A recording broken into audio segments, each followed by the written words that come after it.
Alright guys, let's get into the watches I picked up at the swap meet today so you can learn from my mistakes. Because honestly, most of these I would not pick up again if I could do it over. But I'm always learning myself, so I thought I'd share the losers as well.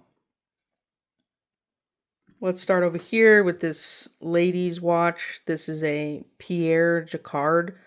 I think I was confusing this name with a different French watch brand. But at the time I picked it up, I knew it wasn't good quality, but the name was just curious to me, and I had a pocket full of cash, and I had yet to buy any watches, so I was like, sure, I'll spend $5 on this and look it up later. But this is not going to be good for resale. Got this Y2K Fossil, not the best quality Fossil I've bought in, even for the Y2K era.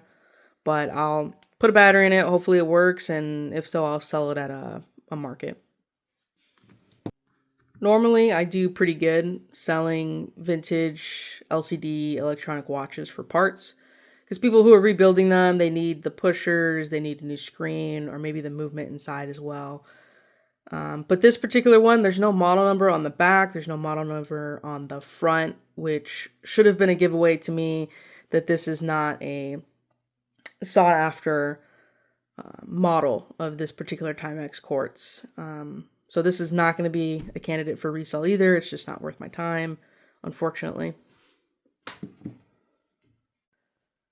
This is another Y2K fashion brand. I have Guess watch here. I'll sell this at a market vintage pop-up booth that I sell at occasionally. And here I have a Seiko that I actually wish I had not picked up. I paid $10 for this, but it is not in good condition. And I didn't realize, but also the indice on the 3 is partially off and just loose inside. I could fix it, but I have such a huge pile of potential watch restorations that are better quality and better potential outcome than this one. So this will likely get put into a sell by the pound pile unless somebody on here really wants me to restore this one, but not likely. Now that brings us to the 3 I am happy I purchased, and we'll go ahead and start with the Seiko. This one will need to be cleaned up and restored. It is in pretty dirty condition. I'm hoping I can get most of that off. But the crystal is in good shape. The dial is in good condition. The date function works. The hands work. So it really just needs a good cleaning. Hopefully a battery will bring it back to life. If not, it might be a good contender for a movement swap. Just because I like the shape of this case, and I think with a band on it, I think it would do well and make a good YouTube video. So there's that one. I paid $10 for that. This is a vintage manual wind ladies Timex, and I just couldn't leave this for $5. If you look at the design on the dial, around the case, it's in really nice condition, and it's just really pretty overall. Nice band for $5, and it's working. I couldn't leave it behind. There's not a lot of money in this, unfortunately, because there's so many ladies Timex, but I'll price this up a little bit higher when I sell at a vintage market booth. And when I say a little bit higher, I mean typically I sell all my watches for $25 at those markets, but this one I'll probably sell for $30, $35. And this last watch here, Timex electronic with the date function. This was also $5. I bought these two actually from my favorite vendor at this particular swap meet. He always has decent watches, and he only ever prices them at $5, so I don't even haggle with him. He's very fairly priced. This is in good condition. I couldn't pass this up for $5.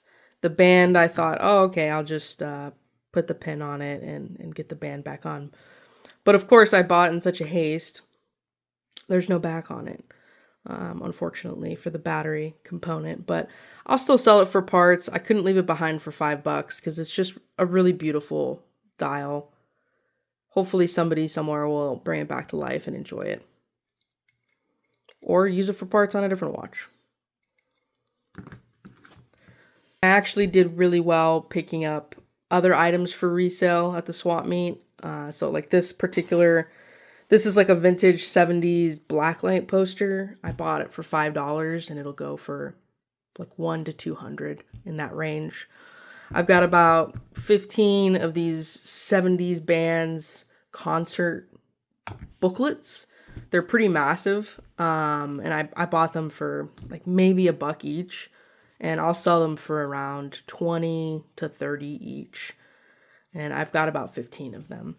Overall, I did actually well at the swap meet, just not with watches, unfortunately, this particular day. I was just wanting to buy so badly that I bought a lot of junk, quite honestly, which I think we're all guilty of occasionally.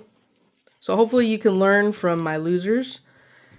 And the winners I picked up, I mean, they're all right. They're not home runs by any stretch, but I just couldn't leave them behind.